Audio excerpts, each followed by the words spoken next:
All right, thank you. Thank you, Mike. As you recall, in the last meeting, we had a robust discussion, I think, around warming centers. Again, Dr. Rochelle, I appreciate her taking the lead on this to articulate and actually, I think, with a great deal of detail, what our standard operating procedure is today.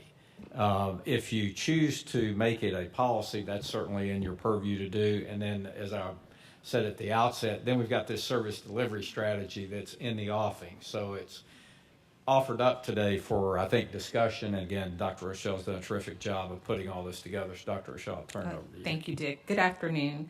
Again, today's discussion is just to provide a draft policy in response to questions that the board raised at the last meeting. And while this discussion or the previous discussion specifically focused on warming centers, this draft does include cooling centers to provide a consistent and comprehensive framework for extreme weather response. This draft is structured to apply during a declared emergency to ensure alignment with established county emergency management activation thresholds. And this draft, again, is offered seeking your direction and consideration today. It's intended to provide some additional clarity, it's intended to promote consistency, and it's also intended to ensure we have a common understanding moving forward. Next slide. The draft policy has three core principles. The first is alignment with the county's existing emergency management structure, intergovernmental coordination with municipalities, clear roles and documented decision making during declared emergencies, and the goal again is clarity and consistency in how we coordinate these efforts. Next slide. First, the policy aligns with the county's existing emergency management framework. Emergency management provides county-wide coordination, situational awareness, and resource support during declared emergencies. Municipalities retain authority over operational decisions within their jurisdictions, including the operation of warming and cooling centers. Again, this framework reflects how our current county emergency management is functioning. Next slide. Second, the draft policy establishes a verification and coordination process to ensure accurate understanding of service coverage, and emergency management would and does today verify municipal and partner response status. They also coordinate with our partners. We want to place greater emphasis on coordination with community service program grantees and the continuum of care partners. Emergency management will also assist, and they do currently assist with assessing service accessibility and logistics issues and documenting findings. The policy affirms that municipalities retain operational authority unless county involvement is formally authorized. If verified gaps exist and conditions warrant, staff may elevate recommendations for operational involvement subject to leadership authority. This allows the county to respond when needed while maintaining defined roles. Next slide, please. The policy authorizes the development of or formalizes our SOPs, our standard direction. Happy to answer questions. Con before. All right. Christian Arrington. Thank you. This looks like a good plan, or at least a good starting point. I certainly may want to take a closer look at it. I think this will serve the 15 cities. What about the remaining unincorporated area? How will that be treated? Will we treat ourselves as the city in the remaining unincorporated area? Yes, sir. Okay, so then we would have a direct role and responsibility in the remaining unincorporated area of Fulton County. Yes, sir. We can include that for clarity in the draft. Okay, I just want to make sure because, I mean, that otherwise that's a big gap that we're already missing, right? And so, yes, we have 15 cities. Yes, the cities can be primarily responsible, but in the unincorporated area, I think we have to take that responsibility on because there is no city to pass that responsibility to. Thank you, Commissioner Arrington. We will include that. Or even maybe coordinate with Atlanta or South Fulton in that area, right? But somehow we have to, that has to be part of our plan, right? And whether we take it on directly or coordinate with South Fulton or Atlanta, frankly, we probably need to be working at the Capitol as part of our legislative plan to have that 0.9 temps either in city of South Fulton or in city of Atlanta, but that's a separate topic. Yes, sir. You know, I'll stop there because I think that I've made my point. Commissioner Ivory? I just want to say that it warms my heart, no pun intended, that we came with a problem, we voiced the concern about it with everybody, and then a solution. And that's government working at its best. It doesn't mean we should have done it before, it just means we found out about the gap and now we're trying to fill it. And so Dr. Rochelle and County Manager, I want to say thank you so much. Are you okay, Bridget? I want to thank you so much for paying attention to listening to what everybody had to say about the need for a policy. The mayors of the 15 cities will be so grateful to know that this is something we're doing on an operational level and that there is leadership behind making sure that there is something in place. So I just wanted to say thank you for that, because on that day when I had no answer, we now have an answer. And we will be able to do something much better when we have these severe weather emergencies next year. Hopefully no more this year, but or we may have some heating. We have yet to get into the hot season, but I just wanted to express that gratitude because this is exactly what government should be doing, and I thank you for that. Commissioner Thorne? In regards to Arrington, what is the population of the unincorporated area? Does anybody know what our population is there? Less than 1,000, about 850, I think. 850, so it's equivalent to probably an HOA neighborhood. And maybe we're talking about going into a service agreement with the other cities, so you're wanting a service agreement with ourselves, I guess, is what you're asking for. No, I actually even mentioned that we could even coordinate with Atlanta or South Fulton to have them cover it. And certainly the service delivery would be a great place to do it. Yeah, because I know even in North Fulton, they have indirect agreements with the neighboring county, with Cobb County, with Cherokee County, with Gwinnett and Forsyth, to, in the event if they had an extreme weather event, they coordinate with outside counties. So I don't know if that's truly necessary, but I want to make a point. In North Fulton, where this warming center drama came up, there was no problem. There was a few handful of people that didn't even know that we don't provide warming centers, tried to create a problem, tried to create a concern. There was no gap. I talked to all the cities in North Fulton. They had a plan to shelter their unsheltered. But Commissioner Ivory came up, talked to a city council person that had been a city council person for 2 weeks to create an issue when there was no issue. The mayors got it in North Fulton. They had a plan. They knew what to do. Yes, could they provide hotel rooms for every single homeless person? No, that wasn't their plan. It's great that we have individuals that were out there that were trying to help the homeless, and they are out there this very minute still trying to help the homeless in the area. I just came from a veterans breakfast where a homeless veteran is no longer homeless because VetBuds has wrapped around services around him. He no longer has to take his scooter, and this man is about 6'5", to work at Walmart because they provided him a car.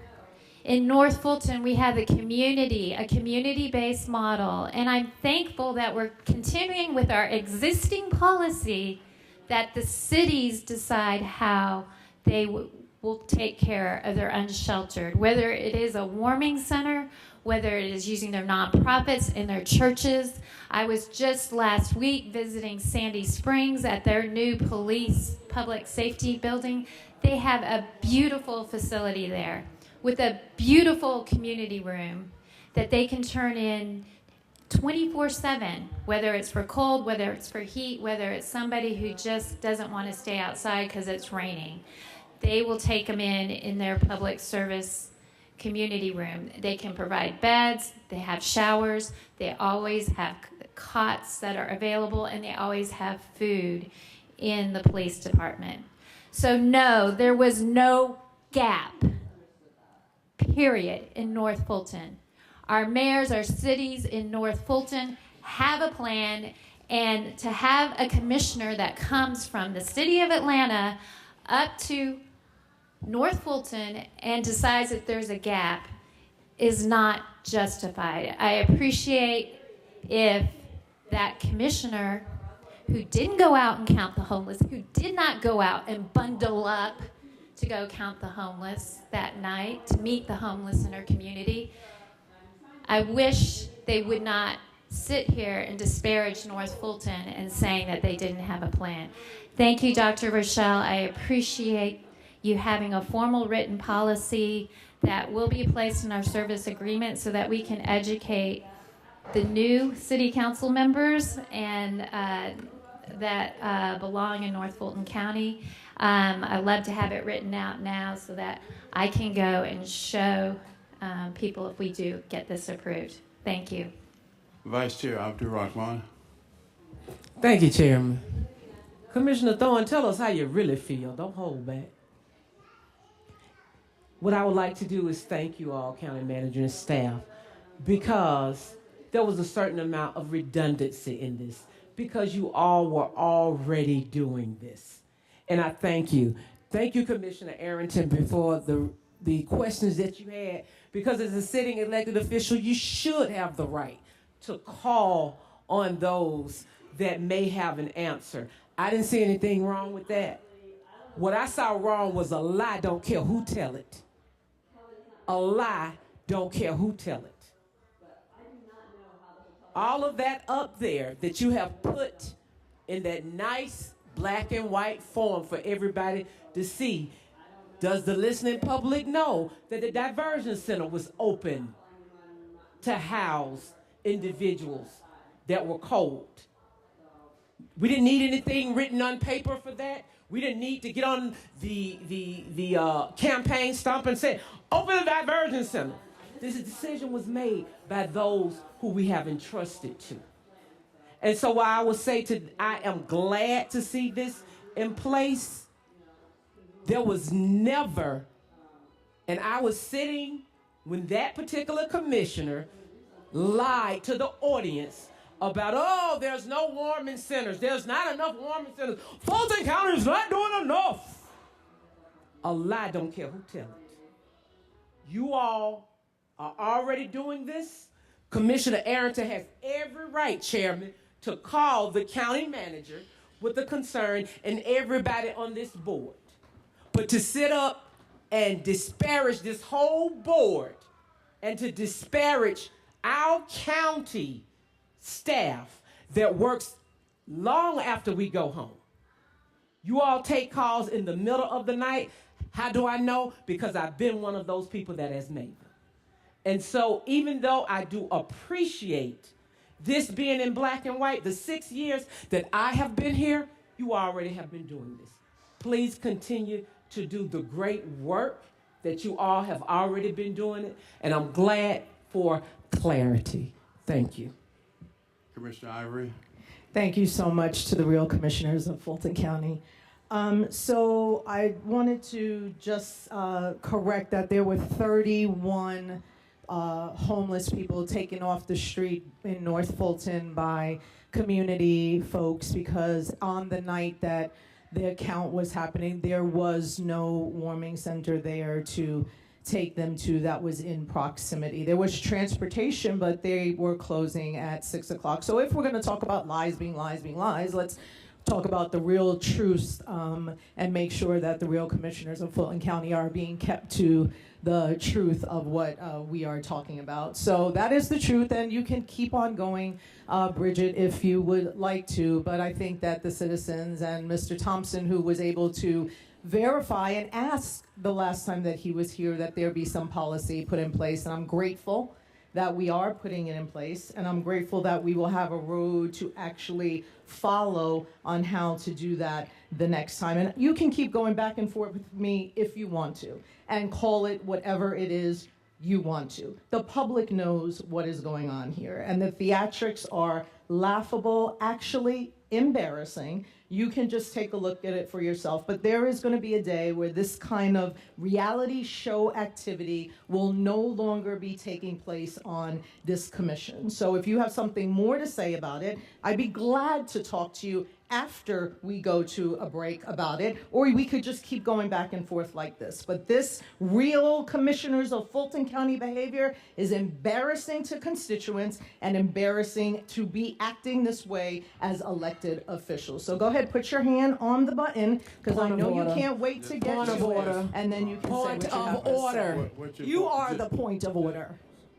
Commissioner Thorne, not Thorne, Ivory. What's your point of order, Vice Chair? You, Chairman, are to reside over this. We don't need one commissioner telling another commissioner to put their finger on the button and all of that. If you're going to have comments, and you can be respectful.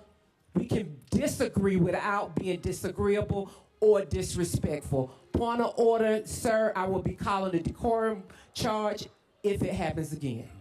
Thank you. Please. Commissioner Thorne, you have the floor. Thank you. Yes, there were community folks, and I was involved with them, trying to help them as best I could to see what the county could do. They went out and tried to find the homeless. They were out there in the point in time.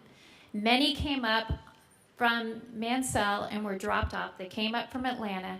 They tried to find them shelter. They were instructed by the cities that they can call their non-emergency line at any time, and a police or fire station would come and pick those individuals up and take them to the nonprofit or the church or wherever. They did not, these 31 individuals went out on their own to try to find homeless. They sent out emails. They knew places from the point in time where homeless tend to go, which is a parking garage in Alpharetta, down by the park on the river where there's a warm bathroom.